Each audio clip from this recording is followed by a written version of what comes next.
রোয়াল ট্যালের অশ্রুত শব্দ শব্দ শব্দ শব্দ।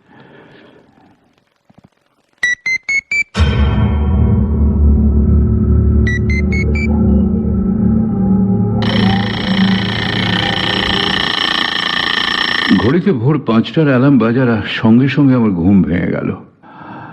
কিছুক্ষণ ধরে ভাবতে চেষ্টা করলাম কেন কাল রাত্রিরে শোয়ার আগে আমি ঘড়িতে অ্যালার্ম দিয়েছিলাম।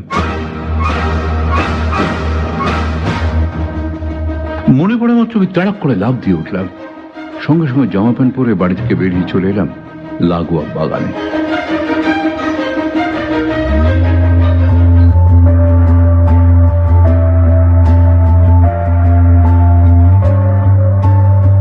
বিশাল বাগান, সিডার, পাম, উইলো গাছ সীমানা জুড়ে সারি সারি দাঁড়িয়ে আছে। এছাড়াও আছে অসংখ্য ফুল গাছ, বোগেনভ্যালিয়া আছে, ক্রিসেন্থেমাম আছে, লতানো গাছে পরিপূর্ণ আমার বাগান। ভোরবেলা বাগানে বেড়াতে আমার এত ভালো লাগে তার বলার নয়। কিন্তু না, এখন তো বেড়াতে চলবে না। আলো আঁধারিতে সরু পথ দিয়ে এগিয়ে চললাম গ্রিন হাউসটার দিকে।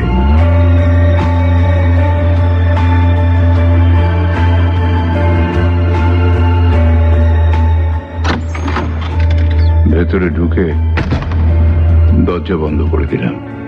এবার চারপাশে তাকিয়ে নিশ্চিত হয়ে এগিয়ে গেলাম অদূরেই রাখা একটা কালো রঙের বাক্সর দিকে। বাক্সটা লম্বায় প্রায় 3 ফুট, উচ্চতা 1 ফুট, চওড়া প্রায় ফুট 1.5 মতো। বাক্সটার পাশে ছিল একটা কাগজ, তাতে দুর্বোধ্য একটা সার্কিট আঁকা রয়েছে। আমি এঁকেছি। কাগজটা বাঁ হাতে নিয়ে সার্কিটটা মিলিয়ে মিলিয়ে দেখতে লাগলাম। অসংখ্য তার, ট্রানজিস্টর, কন্ডেন্সার। আমি হাত দিয়ে টেনে দেখলাম সব কানেকশনগুলো ঠিক মতো আছে কিনা। সার্কিট ডায়াগ্রাম কনসাল্ট করে কিছু কিছু সোল্ডারিং খুলে আবার সোল্ডার করলাম। বারবার পরীক্ষা করে দেখলাম না, সবই ঠিক আছে। ঠিক যেমন যেমন রয়েছে আমার সার্কিট ডায়াগ্রামে ঠিক তেমনই হয়েছে সেটটা। বাক্সটার সামনে লাগানো একটা বড় ডায়াল আর নিডল, ফ্রিকোয়েন্সি মিটার, তার পাশে একটা নব। ফ্রিকোয়েন্সি মিটারের গ্র্যাজুয়েশন 15,000 থেকে আরম্ভ করে 10 লক্ষ পর্যন্ত। তার পাশেই রয়েছে ভলিউম কন্ট্রোল নব, আর তারও পাশে ইন্টেন্সিটি পর্যবেক্ষণ করার জন্য ইন্টেন্সিটি মিটার। আরো একবার ভালো করে পরীক্ষা করলাম সার্কিটটা। তারপর soldering rod, plate, wire, screwdriver, plus extension cord সব এক এক করে সরিয়ে উঠে দাঁড়ালাম।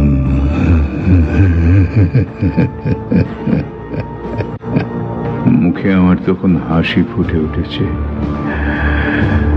আমার অজান্তেই তৃপ্তির হাসি। হঠাৎ কাঁচের দেওয়াল ভেদ করে আমার দৃষ্টি গেল বাগানের পথে। দেখলাম সরু কাঁচা পথ ধরে গ্রিন হাউসের দিকেই এগিয়ে আসছেন ডক্টর স্কট। আমার সঙ্গে চোখাচোখি হতেই হাসলেন, আমিও হাসলাম, কিন্তু মনে মনে ভীষণ বিরক্তি বোধ করছিলাম। এই ডক্টর স্কটকে আমি 2 চোখে দেখতে পারি না, একদম পছন্দ করি না। মানে কোনো ডাক্তারকেই আমি দেখতে পারি না 2 চোখে। অথচ আমি নিরুপায়, কারণ ডক্টর স্কট আমার স্বর্গত পিতার ঘনিষ্ঠ বন্ধু ছিলেন। গ্রিন হাউসের কাঁচের দরজাটা খুলে ভেতরে ঢুকলেন ডক্টর স্কট। কেমন আছো আজ ক্লসনার? এই কথার কোনো মনে হয়? রোজ এসে ন্যাকামি করে এক প্রশ্ন। কি হলো, জবাব দিচ্ছ না যে? বলছি কেমন আছো আজ? কেন, খারাপ থাকার কোনো কারণ ঘটেছে নাকি? না, এই সাত সকালে ভোরের আলো ভালো করে ফোটার আগেই বেরিয়ে পড়েছ তো, তাই বলছি। আমি কথার কোনো জবাব না দিয়ে কালো বাক্সটার উপরে ডালাটাকে বন্ধ করে দিলাম। তারপর গোটা ছেড়ে স্ক্রু এঁটে আটকে দিলাম ওটাকে। কি এটা? কি হ্যাঁ, এ আবার কি খেয়াল চাপলো তোমার ক্লসনার? কি এটা বলো তো, রেডিও নাকি? রাগে আমার সর্বঙ্গ একেবারে রিরি করে উঠল। কি কথা! খেয়াল চাপলো, ব্লাডি স্কাউন্ড্রেল! আশ্চর্য, পাগলামের তো একটা সীমা থাকবে নাকি? ডক্টর স্কট, বুঝে শুনে কথা বলুন। আমি পাগল নই যে আপনি আমাকে যা খুশি তাই বলুন, আর আমাকে তাই সহ্য করতে হবে। আমি মানছি আমার বাবা পাগল ছিলেন, তার মানে এই নয় যে আমিও পাগল। বাবা একদম আপনারাই জোর করে পাগল সাব্যস্ত করে লুনাটিক অ্যাসাইলামে পাঠালেন। বলুন তো কি করেছিল আমার, কি ক্ষতি করেছিল আমার বাবা? হ্যাঁ, কি করেছিল? ক্রসনার, তোমার বাবার ব্যাপারে তুমি একটু বেশি সেনসিটিভ, সেটা আমি জানি। তিনি তোমার বাবা যেমন ছিলেন তেমনি ছিলেন আমার প্রাণের বন্ধু। আমি তোমাকে দেখতে আসি তুমি পাগল বলে নয়, তোমার হাই ব্লাড প্রেশার আছে বলে, ভেরি হাই ব্লাড প্রেশার। থমথম করছিল ডক্টর স্কটের সারা মুখ। আমার মনে এই কথাগুলো শুনে হঠাৎ কিরম যেন একটা অপরাধ বোধ জেগে উঠল। ডক্টর স্কট, আমাকে ক্ষমা করুন, আমাকে ক্ষমা করুন প্লিজ। হ্যাঁ, আপনি কি যেন বলছিলেন? এটা কি, তাই না? হ্যাঁ, এটা না, এটা রেডিও নয়, এটা ঠিক কি যে বলি। দাঁড়ান, আমি একটু ভাবি। হ্যাঁ, আমি হঠাৎই কথার খেই হারিয়ে চুপ করে গেলাম। ভাবতে লাগলাম কোথা থেকে শুরু করব। হ্যাঁ, মানে ব্যাপারটা হচ্ছে আসলে মানে কি বলি বলুন তো? ডক্টর স্কট তখন অবাক হয়ে আমার দিকে তাকিয়ে। ডক্টর স্কট, আপনি তো জানেন যে প্রত্যেক শব্দের একটা ফ্রিকোয়েন্সি আছে, কিন্তু সব ফ্রিকোয়েন্সি শব্দগুলো আমরা শুনতে পাই না, কারণ আমাদের কানের সেই ক্ষমতা নেই। যেসব কম্পাঙ্ক 20 কম বা 16,000-এর বেশি আমাদের মানে অর্থাৎ মানুষের কান সেগুলো না শুনতে পায় না। কিন্তু কুকুরের কান মানুষের চেয়ে অনেক শক্তিশালী হওয়ায় তার কানে 22,000 কম্পাঙ্কের শব্দ ধরা পড়ে। বাদুড়ের শক্তি আবার কুকুরের চেয়েও আরো বেশি। তাহলে আপনি কল্পনা করুন ডক্টর স্কট, প্রত্যেক দিনই আমাদের আশপাশে 20 কম আর 15,000-এর বেশি কম্পাঙ্ক, এমন কোটি কোটি শব্দ সৃষ্টি হচ্ছে তো, কিন্তু তা আমরা শুনতে পাচ্ছি না। মনে করুন হাওয়াতে গাছের একটা পাতা নড়লো, আপনি দেখছেন পাতাটা নড়ছে, কিন্তু আপনি কিছু শুনতে পাচ্ছেন কি? পাচ্ছেন না। কিন্তু ধরুন যদি আপনার কান উচ্চ শক্তি সম্পন্ন হতো, আপনি ওই শব্দটাও সহজেই শুনতে পেতেন। হ্যাঁ, পেতেন তো? এবারে ভাবুন এমন একটা কম্পাঙ্কের শব্দের কথা যা কুকুর বা বাদুড় বা কোনো পার্থিব জীবের পক্ষে শোনা সম্ভব নয়। এখানেই এর শেষ নয়, হয়তো তার থেকে লক্ষ গুণ বেশি কোনো ফ্রিকোয়েন্সির শব্দ আছে। এইভাবে এগোলে শেষ পর্যন্ত যে শব্দ আমরা পাবো তার ফ্রিকোয়েন্সি হয়তো দেখা যাবে কয়েক লক্ষ কোটি। হ্যাঁ, কিন্তু আমাদের কাছে সব সমান, কারণ 16,000-এর উপরে একটা শব্দ তো আমরা শুনতে পাচ্ছি না। একটা বিশাল শব্দের জগৎ আমাদের কাছে থেকে যাচ্ছে, অচেনা।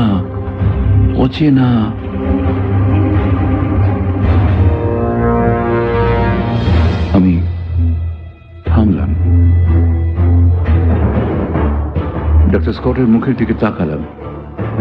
তিনি সাধারণভাবেই চেয়ে আছেন আমার দিকে, কিন্তু আমার কিরকম মনে হলো তিনি আমার কথায় কোনো গুরুত্বই দিচ্ছেন না। তার মুখে যেন একটা অবজ্ঞা আর কৌতুকের হাসি খেলা করছে। ডক্টর স্কট হঠাৎই অদ্ভুতভাবে ভুরুটা নাচিয়ে আমাকে প্রশ্ন করলেন, তারপর? হ্যাঁ, মানে ঠিক কি করে বলি বলুন তো? আমি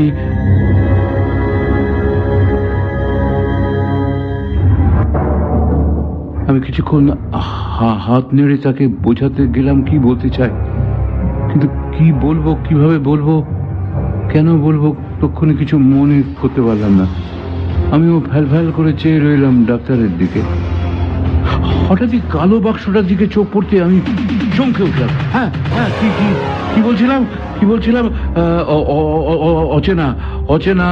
অজানা হয়তো হয়তো ডক্টর স্কট সেই অজানা শব্দের জগতে রোজই শোনা যায় কোনো নতুন গান, কোনো নতুন সুর। ফুলের সঙ্গে ভ্রমরের গুঞ্জন আমরা শুনতে পাই তো, কিন্তু ভ্রমরের সঙ্গে ফুলের গুঞ্জন, বলুন বলুন ডক্টর স্কট, সম্ভব নয়। ডক্টর স্কট একটু অন্যমনস্ক ছিলেন, হঠাৎই চমকে আমার দিকে তাকালেন। সম্ভব, সম্পূর্ণ সম্ভব, কিন্তু কল্পনাটা একটু কঠিন, বাস্তব থেকে দূরে, তাই নয় কি? না, একটু নয়।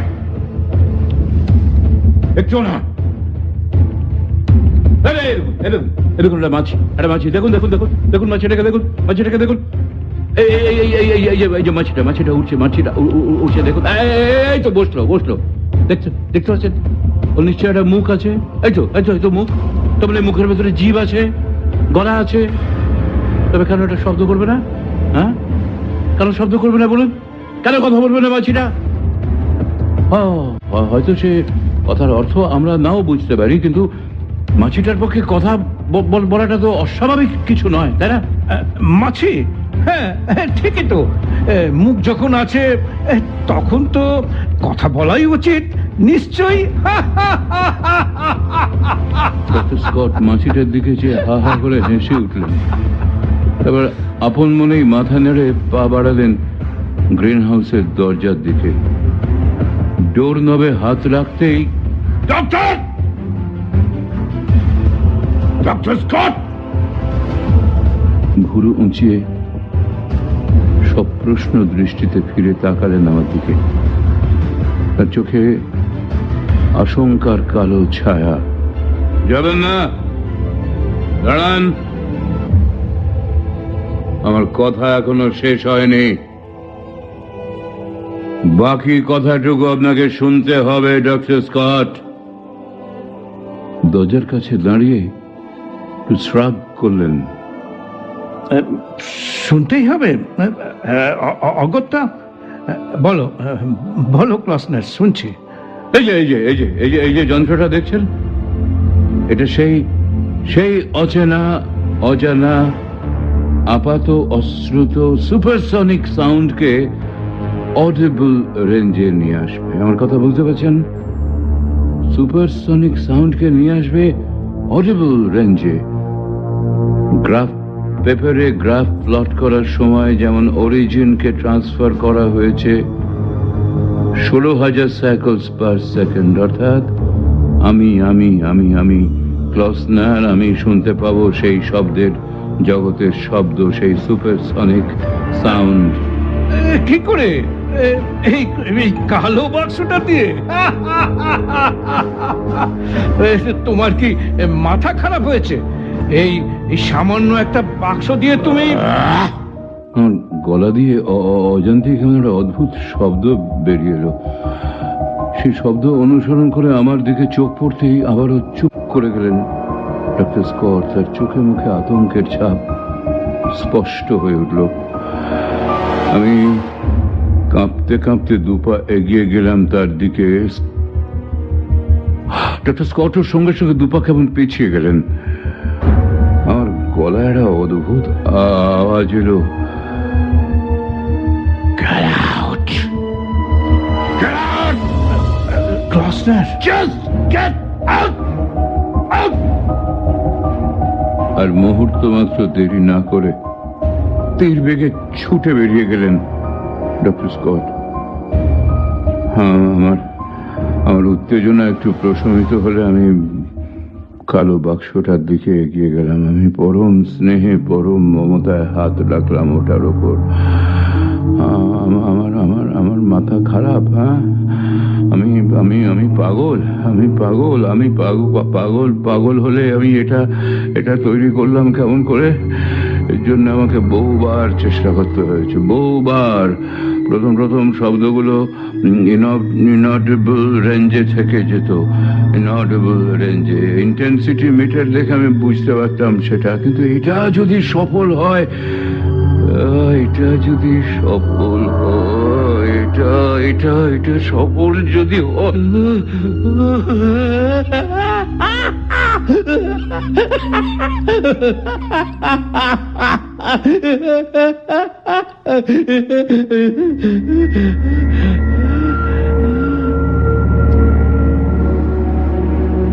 আমার ভাবতে ভাবতে ভীষণ আনন্দ হলো।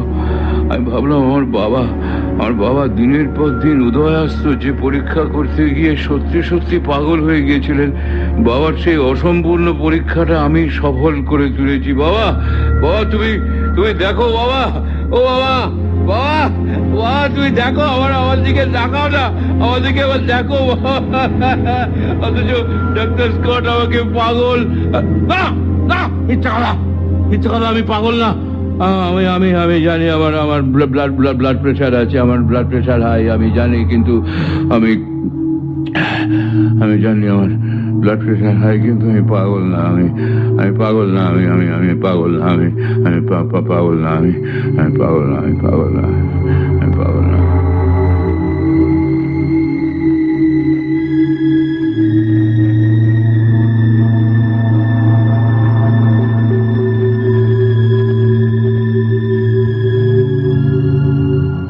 বিকেল হতেই আমি খুব দ্রুত পায়ে ঢুকলাম গ্রিন হাউসে।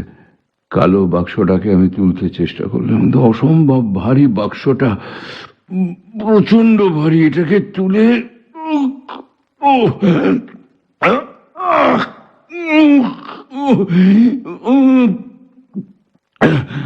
অনেক অনেক কষ্টে ওটাকে উঠিয়ে দরজা খুলে বাইরে বাগানে নিয়ে এলাম। বাগানে বিকেলের রোদ পড়ে এসেছে, চারিদিকে পাখিদের কিচিরমিচির, পড়ন্ত আলোয় অপূর্ব সুন্দর হয়ে উঠেছে বাগানটা। মেশিনটা দেখে শুনে একটা ফাঁকা জায়গায় রাখলাম, তারপর ফিরে চললাম গ্রিন হাউসে। ইয়ারফোনটা আনা হয়নি।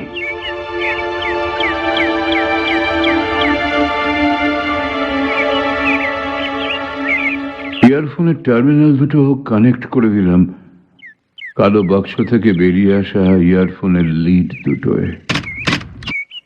অতঃপর প্রতীক্ষা, শান্ত পরিবেশের প্রতীক্ষা।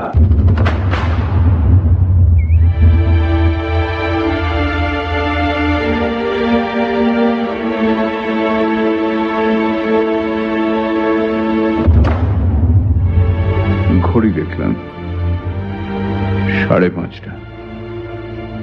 পাখিদের কিচিরমিচির থেমে গেছে, বেশ শান্ত হয়ে উঠেছে পরিবেশ। বাক্সটার কাছে বেশ জম্পেশ করে বসলাম, ইয়ারফোনটা এঁটে নিলাম কানে। এবার ধীরে ধীরে ঘোরাতে লাগলাম ফ্রিকোয়েন্সি মিটারের কাঁটা। 16, 18, 20, 22, 25, 30।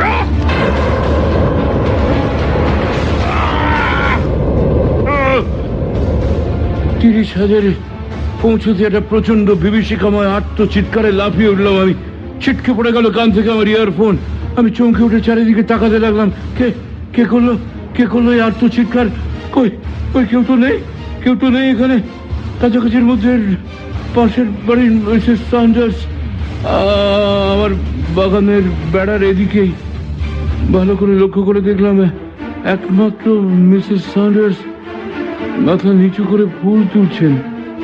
রোজই এই সময়টা উনি ফুল তোলেন, সম্ভবত পুজোর জন্যে। আমি এগিয়ে গেলাম বাগানের বেড়ার দিকে। বেড়ার ওপিঠেই লাগোয়া সান্ডার্সের বাগান। আমি বেড়ার ওপরে ঝুঁকে পড়লাম। মিসেস সান্ডার্স, আপনি কি এইমাত্র চিৎকার করে উঠেছিলেন? আমি কই না তো। তার মুখ দেখে বুঝলাম তিনি সত্যি কথাই বলছেন। কোনো চিৎকার কি আপনি শুনতে পাননি এইমাত্র? কই না তো, চারদিক তো বেশ শান্ত নীরব, যেমন থাকে আর কি এই সময়টা। হঠাৎই আমার মনে হলো মিথ্যে কথা বলছেন। ওকে আর কিছু না বলে আমি শুকনো পাতা মারিয়ে আবার ফিরে এলাম আমার সুপারসনিক মাইক্রোফোনের কাছে। তার দিকে আর চোখে লক্ষ্য রেখে আমি ইয়ারফোনটা আবার কানে লাগালাম। আবারও ঘোরাতে শুরু করলাম ফ্রিকোয়েন্সি মিটারের নবটা। 16, 18, 20, 22, 25, 30।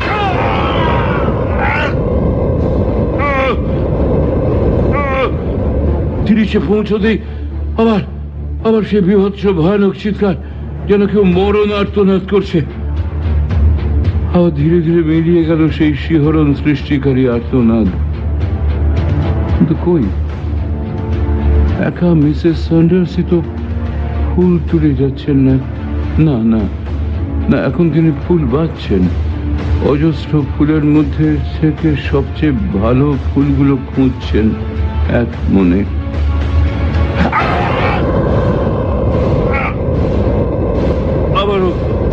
আবারও সেই বিভীষিকাময় আর্তনাদে আমার চিন্তা শক্তি কিরকম যেন অচল হয়ে গেল।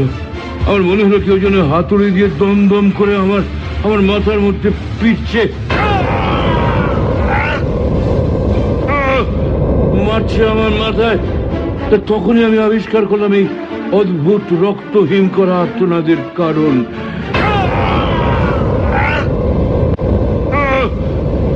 যখনই মিসেস স্যান্ডার্স একটা করে ফুল ছিঁড়ছেন, তখনই শোনা যাচ্ছে এই অমানসিক অপার্থিব চিৎকার। কিছুক্ষণ ধরে অপেক্ষা করে সন্দেহটা আমার আরো আরো আরো দৃঢ় হলো, কিন্তু আরো একবার পরীক্ষা করার আশায় ইয়ারফোনটা কানে লাগিয়ে আমি তটস্থ হয়ে বসে রইলাম। হঠাৎই লক্ষ্য করলাম মিসেস স্যান্ডার্স ফুলের ঝাঁপি নিয়ে ফিরে যাচ্ছেন বাড়িতে। এক ঝটকা ইয়ারফোন নামিয়ে আমি তীর বেগে ছুটলাম বাগানের বেড়ার দিকে লক্ষ্য করে। মিসেস স্যান্ডার্স, মিসেস স্যান্ডার্স, আপনি আপনি আপনি বাড়ির দরজার কাছে প্রায় পৌঁছে গিয়েছিলেন। সেখান থেকে ঘাড় বেঁকিয়ে আমার দিকে পেছন ঘুরে তাকালেন তিনি। ডাকছেন আমাকে? প্লিজ প্লিজ প্লিজ, আর একটা Mrs Sanders, just one more. আর একটা ফুল আপনাকে তুলতেই হবে। একটা ফুল আর একটা ফুল তুলতে হবে আপনাকে। একটা ফুল প্লিজ। আমার উত্তেজিত মুখের দিকে তাকিয়ে কিরকম ভয় পেয়ে গেলেন তিনি। হয়তো ভাবতে লাগলেন দৌড়ে বাড়ি পালাবেন কিনা। কিন্তু আমার চোখে চোখ পড়তে এরকম সম্মোহিতের মতো দরজার সামনে থেকে আবার ধীরে ধীরে এগিয়ে এলেন বাগানে। আর একটা ফুল তুলতেই হবে আপনাকে। Please please Mrs Sanders, please একটা ফুল। আমি এখন না আমি সিগন্যাল দেব আপনাকে। আমি সিগন্যাল দেব। আমি সিগন্যাল দিলেই আপনি। মিসেস স্যান্ডার্স বিস্ময়াপন্ন মুখে ফুল গাছগুলোর দিকে এগোতে আমি এক ছুটে গিয়ে আবার পৌঁছলাম বাক্সটার কাছে। আমার কানে লাগালাম ইয়ারফোন, ফ্রিকোয়েন্সি মিটারের ডায়ালটাকে ঘুরিয়ে 22, 25, 30 নিয়ে এলাম। হাত দিয়ে ইশারা করতে তিনি ছিঁড়লেন ফুলটা, আর সঙ্গে সঙ্গে আবার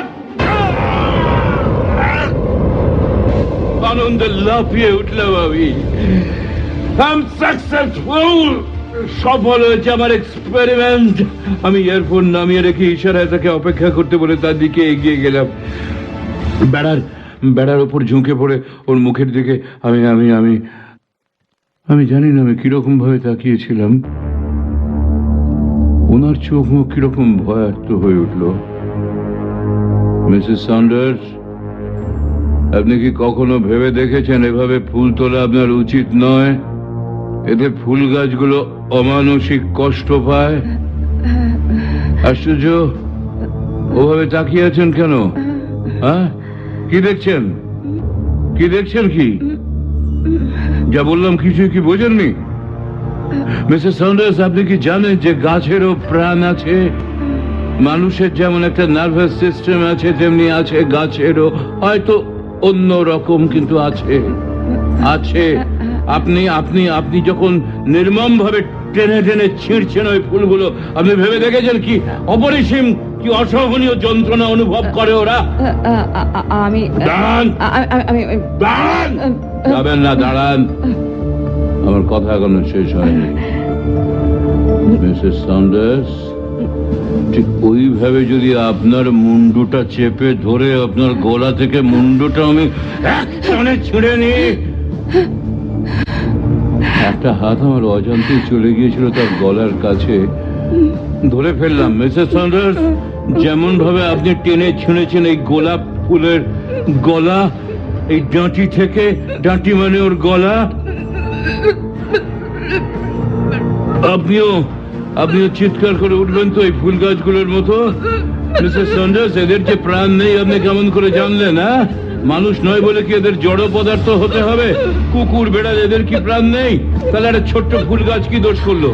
প্রাণ যদি এদের থাকে তবে এদের নিশ্চয়ই একটা মুখ আছে, গলা আছে, দাঁত আছে, জিভ আছে। তবে কেন এরা চিৎকার করে প্রতিবাদ জানাবে না আপনার এই প্রতিদিনের নৃশংস অত্যাচারের? হ্যাঁ হ্যাঁ, বলুন। মিসেস সন্ডার্সের মুখ ছাইয়ের মতো সাদা হয়ে গেল, ওর হাত থেকে খসে পড়ে গেল ফুলের ঝাঁপিটা, থরথর করে কাঁপতে লাগলেন তিনি।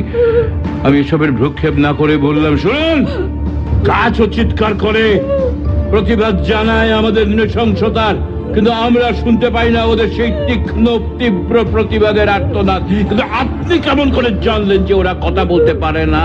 কেমন করে মিসেস সন্ডার্স, বলুন, কেমন করে মিসেস সন্ডার্স, কেমন করে? উত্তেজনের ঠেলে বেরিয়ে আসছিল আমার চোখ, আমার মুখে দৃঢ় প্রতিজ্ঞার ছায়া। মিসেস সন্ডার্স কোন রকমে সামলে নিয়েছেন নিজেকে, তারপরই এক ঝটকায় আমার হাত ছাড়িয়ে তীর বেগে ছুটলেন বাড়ির দিকে। বাগানের স্যাঁতস্যাঁতে ঘাসের ওপরে, মাটির ওপরে পড়ে রইল তার ঝাঁপি থেকে লুটিয়ে পড়া রক্ত গোলাপগুলো। বেড়ার ফাঁক দিয়ে আমি গেলাম ওপাশে, আমি তুলে নিলাম ফুলগুলো, আমি আলতো করে ফুঁ দিলাম ওদের গায়ে।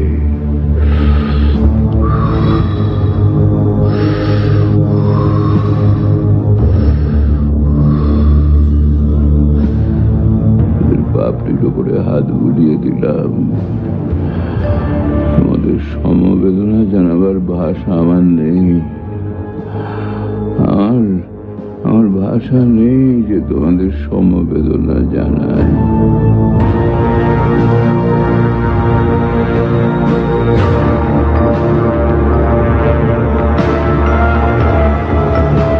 আবার আমি ফিরে এলাম সুপারসনিক মাইক্রোফোনের কাছে। নিজের অজান্তেই লাগিয়ে নিলাম ইয়ারফোনটা। আমার সব স্মৃতি যেন কিরকম ঘোলাটে হয়ে আসছিল। চিন্তার সূত্র ছিঁড়ে গিয়ে এক বিচিত্র অনুভূতি জেগে উঠলো আমার মনে। আমি কোনো কিছু করবার না পেয়ে হাত বাড়িয়ে ছিঁড়ে নিলাম এক মুঠো ঘাস। চাপা একটা হিসির শব্দ ভরে উঠলো ইয়ারফোনটায়। আমি চট করে তাকালাম ফ্রিকোয়েন্সি মিটারের দিকে। 38,000 সাইকেলস পার সেকেন্ডে থর করে কাঁপছে নিডলটা। 38,000 সাইকেলস পার সেকেন্ড।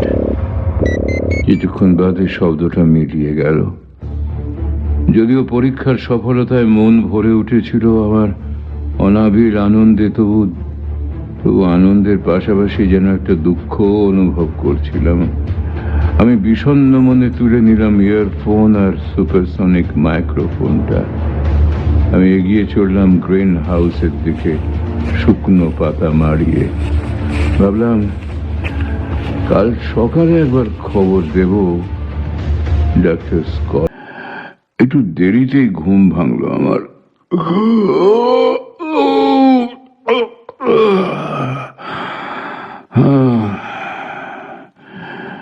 কিছুক্ষণ শূন্য মন নিয়ে শুয়ে রইলাম সিলিং এর দিকে চেয়ে।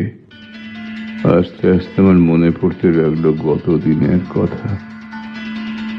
ডক্টর স্কট, মিসেস সন্ডার্স, রক্ত গোলাপ। আমি উঠে বসলাম বিছানার উপর। ভাবলাম ডক্টর স্কটকে ফোন করব, কিন্তু না, আর একটা জিনিস আমাকে পরীক্ষা করতে হবে, তারপরেই ফোন করা যাবে ওর বাচিন ডাক্তারটাকে।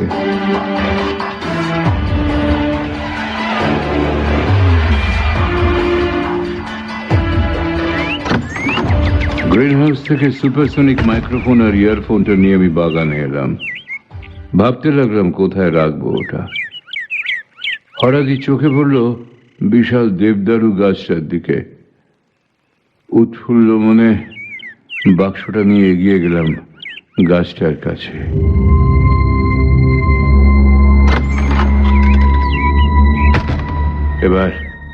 এবার গ্রিন হাউসে ফিরে এসে আমি কুড়ুলটা বের করলাম। বেশ মজবুত কুড়ুল, বেশ বড় সড়ো।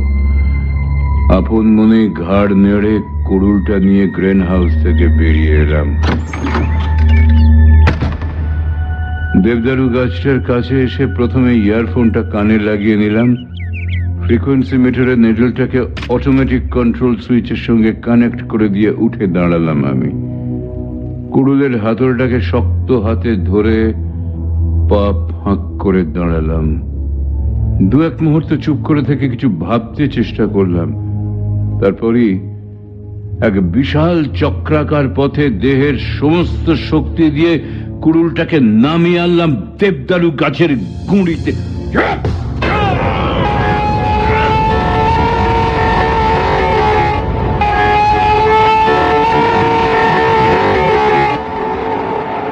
ইয়ারফোনে উত্থিত শব্দে বিস্ময়ে বিমূঢ় হয়ে দাঁড়িয়ে রইলাম আমি। একটানা ঝড়ের মতো শোঁ শোঁ শব্দ, তার সঙ্গে শোনা যাচ্ছে কোনো আহত প্রাণীর আকুল আক্ষেপ, যেন যন্ত্রণায় ছটফট করছে কোনো অতৃপ্ত আত্মা। আমার সিদ্ধানা দিয়ে একটা শীতল স্রোত নেমে গেল। শিউরে উঠলাম আমি। কুড়ুলটা গাছ থেকে এক ঝটকায় ছাড়িয়ে নিলাম। ক্রমশ সেই শোঁ শোঁ শব্দ কাঁপতে কাঁপতে কাঁপতে কাঁপতে মিলিয়ে গেল। কুড়ুল ফেলে উবু হয়ে বসে পড়লাম। পরীক্ষা করতে লাগলাম গাছের ক্ষত স্থানটা। বর্ণহীন আটালো একরকম তরল পদার্থ বেরিয়ে এসেছে কাটার জায়গাটা দিয়ে। এই কি তাহলে গাছের রক্ত? পকেট থেকে রুমাল বের করে চেপে ধরলাম কাটা জায়গাটার উপর। আমি দুঃখিত, আমি অত্যন্ত দুঃখিত, আমি সত্যি দুঃখিত, খুব দুঃখিত আমি। কিন্তু পরীক্ষায় সাফল্য লাভের জন্য এছাড়া যে আমার আর কোনো উপায় ছিল না, কোনো উপায় ছিল না আমার। এর জন্য কোনো উপায় থাকলে আমি নিশ্চয়ই সেই বিকল্প রাস্তায় যেতাম, কিন্তু আমার তো এছাড়া আর কোনো উপায় নেই, কোনো উপায় নেই, আমার কোনো উপায় নেই। তাই আমি বাধ্য হয়ে আমি নিজের মনে একটানা বিড়বিড় করতে লাগলাম।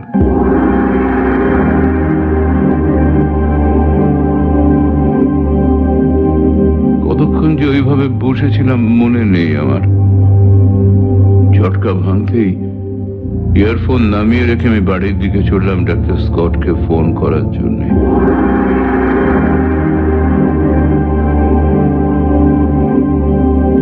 রুমালটা তখনও লাগানো ছিল ওই আহত দেবদারুর গুঁড়ির ওপরে। ডাক্তার স্কটের নাম্বারটা ডায়াল করে রিসিভারটা কানে লাগিয়ে আমি অপেক্ষা করতে লাগলাম। রিং হচ্ছে। একটু পরেই শোনা গেল তার কণ্ঠস্বর। হ্যালো ডক্টর স্কট, আমি ক্লসনার বলছি। কি ব্যাপার হঠাৎ এখন কি? গতকাল আপনি আমার কথায় হেসেছিলেন, মনে আছে? আপনি আমায় কি বলেছিলেন? আমি পাগল। হ্যাঁ, আমি পাগল। শুনুন, এক্ষুনি আপনাকে একবার আসতে হবে আমার বাড়িতে। এখানে আসার পর আমি হাসবো। আমি ক্লসনার, কিন্তু আপনি ডাক্তার স্কট, আপনি আর হাসবেন না, আর হাসবেন না আপনি। ক্লসনার, তুমি ঠিক আছো তো? মানে তোমার blood pressure? Shut up! Just shut up and be quick. Come, shut! আর কোনো কথা বলার আগে আমি ধড়াম করে নামিয়ে রাখলাম রিসিভারটা।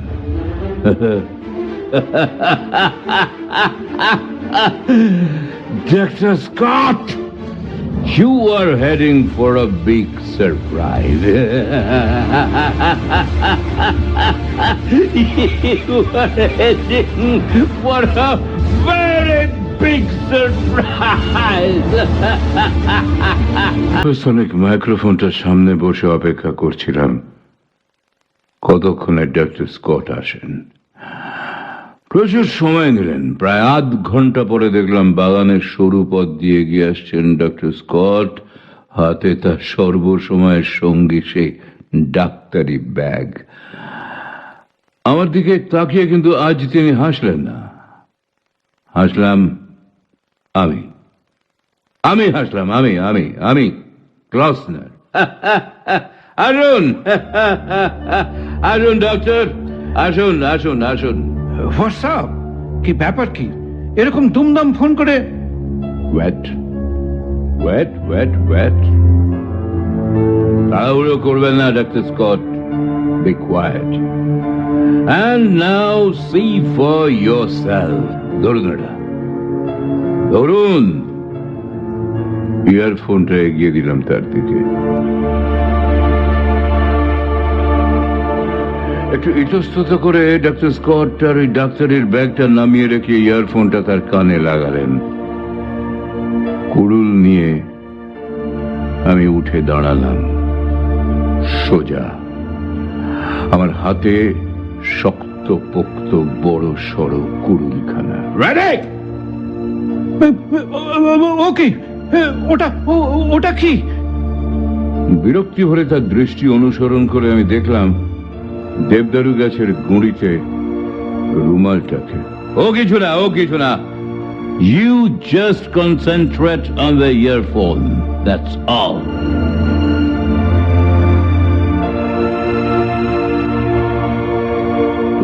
ডক্টর স্কট একটু যেন অস্বস্তি বোধ করতে লাগলেন। আমি সেসব ভ্রুক্ষেপ না করে প্রচন্ড জোরে কুড়ুলটা বসিয়ে দিলাম দেবদারু গাছের গুঁড়িতে।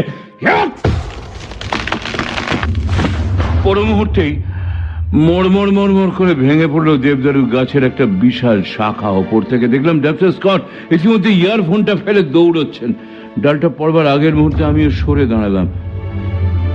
আমিও কিরম হতভম্ব হয়ে গিয়েছিলাম। কিছুক্ষণ চুপচাপ দাঁড়িয়ে রইলাম স্থানুর মতো। ডক্টর স্কটের ডাকে আমার চমক ভাঙলো।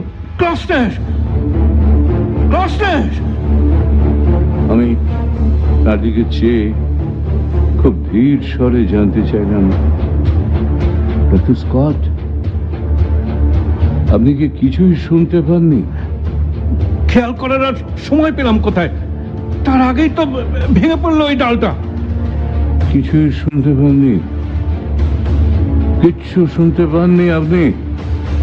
আপনি শুনতে পাননি কোনো আহত প্রাণীর আকুল আর্তনাদ? পাননি শুনতে?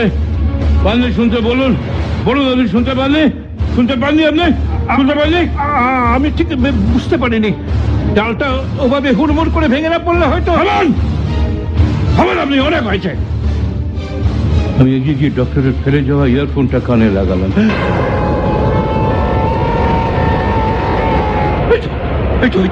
এই তো শোনা যাচ্ছে সে বিক্ষুব্ধ আর্তনাদ, শু শু করে আহত প্রাণীর আকুলি। দৌড়ে গিয়ে আমি হ্যাঁচকা টানে খুলে দিলাম কুড়ুলটা। ডক্টর বি কুইক, ডাক্তারের ব্যাগটা নিয়ে আসুন, শিগগির ব্যান্ডেজ করে দিন এই কাটা জায়গাটা। এই যে গাছের গুঁড়ি নতুন ক্ষতের জায়গাটা। দিন ব্যান্ডেজ করে দিন। ডাক্তারের ব্যাগটা খুলুন, ব্যান্ডেজ করে দিন ডক্টর, ব্যান্ডেজ করে দিন। আপনি হাসছেন? ব্যান্ডেজ করে দিন ডক্টর। বড্ড হাস্য করে উঠলেন ডক্টর স্কট। হাসির দমকে তার চোখ দিয়ে জল বেরিয়ে এলো, তার গলার শিরাগুলো ভরে উঠলো, তার চোখ মুখ কিরকম লাল হয়ে গেল। আমি তো অবাক। সাবাস, এত মজার ঠাট্টাও করতে পারো তুমি। মিসেস সন্ডার্স কাল রাতেই আমাকে ফোন করেছিলেন। ওই মহিলা বেচারা তোমার ঠাট্টায় তো ভয়ে একেবারে পারো বটে।